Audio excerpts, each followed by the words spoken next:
Hi guys, this is Christine, your relationship and mindset master doctor and your leverage for change. So today I'm going to be speaking about the anxious preoccupied when they're dating and just giving some tips on what it is that's going to trigger you as an anxious preoccupied in your relationships while you're dating, guys, is when you should really notice these things and not way down the line when you're probably in this relationship for years and years, right? So I just kind of want to bring this so that you become aware of some of these triggers and really what you should be doing when you have these triggers. Now, these triggers, right, guys, this is not to say that you negate working on yourself, because really you should be working on yourself so that these triggers are some things that won't really bring you into a very anxious place, which is where you usually end up, right? Really anxious and clingy and in this, getting needy, which is what usually drives your partners away. So what I'm going to be doing basically is just kind of pointing out these things that you usually feel when you're dating, or if you feel these things while you're dating, how you should kind of approach it. That way you don't go into the into that anxious space where you just cannot think. Guys, one of the golden rule of being able to do this, really, the ability to take things slowly. And this is a big thing for the anxious preoccupied, because the biggest thing is that the first one is that you feel you're getting attached way too quickly. And when I say too quickly, I mean sometimes from you meet that person for the first time, you already kind of have planned out the rest of your life, how many children you're going to have, and you feel that you already know this person enough to decide, oh, I'm in love with this person. I want to spend the rest of my life with this person.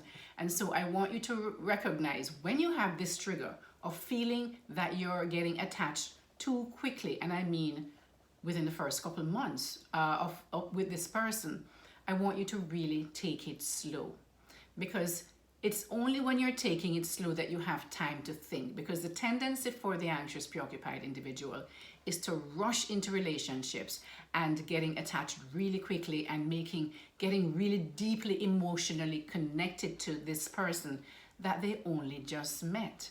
And to help you with that, guys, I want you to remember and recognize that this person is a stranger.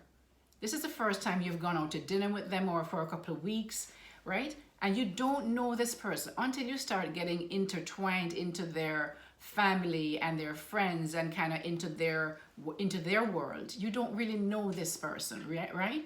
And so what you need to do is to be very careful and to really kind of monitor your emotions and take control when you feel yourself getting attached too quickly. The first thing you're going to say is to yourself and to recognize is that this person is a stranger. I know that even if that person has a friend that you've been with for, they're still a stranger to you, because we all know that relationships are different with, just social friends versus intimate relationships, right? It's different. The person out there socially might not know that this person is a real creep because they are able to show, just what they want the person to see, right? And so take it slow and recognize that this person is still a stranger when you have, and that thing about sleeping on the first night, going to bed with someone this person could be a Jack the Ripper, and you have or one of those crazy sociopaths, and you believe you know this person so well, you jump into bed with them, you form this connection with them now, because women form these connections when you're going to sleep with someone, to have sex with someone. There's a connection, guys, that's formed there. And that is why it's so difficult afterwards for you to move on from there, because guess what? You're now connected to this person, right? To this person, and you don't even know this person, right? So the next thing, guys, is that the second thing would be when you start feeling anxious, when you cannot connect to your partner. And so you might start now texting back to back, or calling back to back. And what you have to start to recognize is that if this is what is required for you to be in a relationship with this partner, if that's the tendency and that's the behavior that can be expected from this partner, right?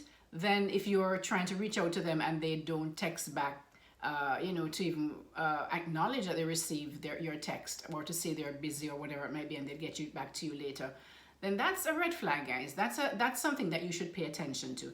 Even though you need to also, as I say, work on yourself so that you don't get all anxious and crazy and start doing all of these things, calling back to back, texting back to back, right? So we should all be working on ourselves as well, right? But recognize, take the time, slow it down, recognize that if this person cannot respond to you, and that you have to be the one always trying to call and call and call to kind of get connection or making dates ahead, then you have to really ask the question, is this someone that I'd want to have a relationship for the rest of my life? Because really nobody goes into a relationship just wanting, well, some people do, but not wanting to be with that person if they really love that person or really like that person. They want to be with them. So is this person somebody who's going to be good for you, good for your mental health, your emotional health, your physical health even, right? Because all of this stress can cause you to be sick.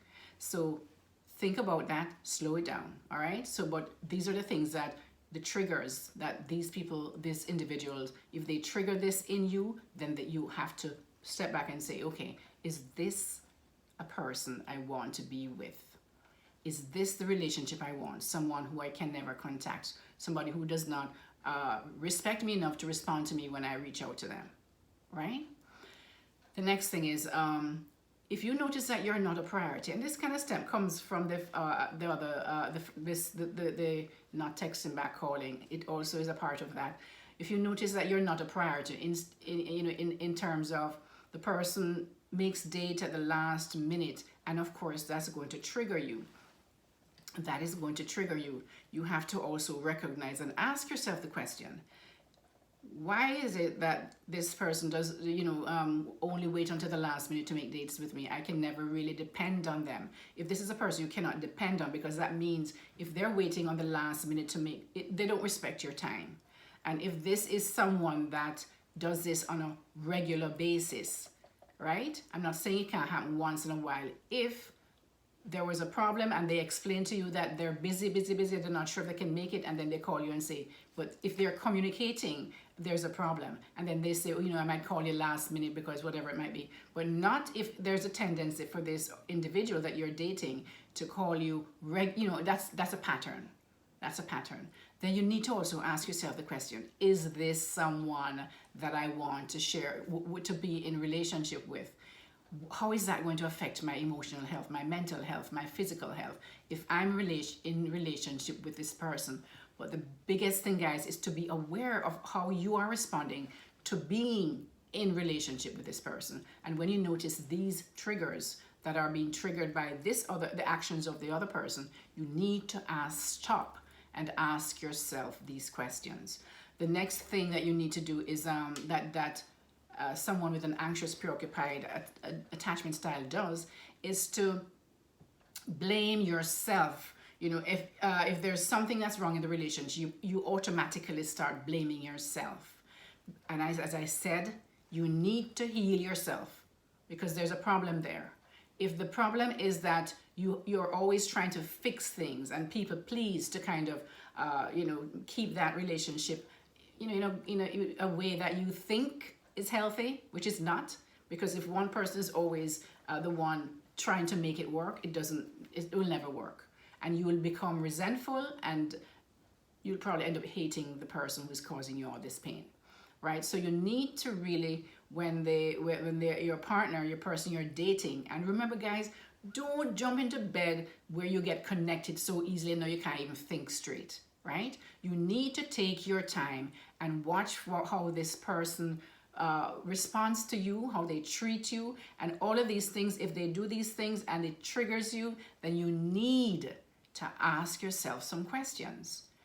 Do you when you find yourself taking things personally, it means that you need to heal, because sometimes things are not, it's not all about you, right? And so that's when you have to recognize, is this true? Is this thing that this guy or this girl did, is this true? Or what is the evidence that this thing is true, right? So if it's not true, then there is something that you need to work on yourself, all right? The next thing is when you are looking outside of, I'm not saying that in a relationship you shouldn't be validated by your partner, or, you know, be assured that they are with you come what may.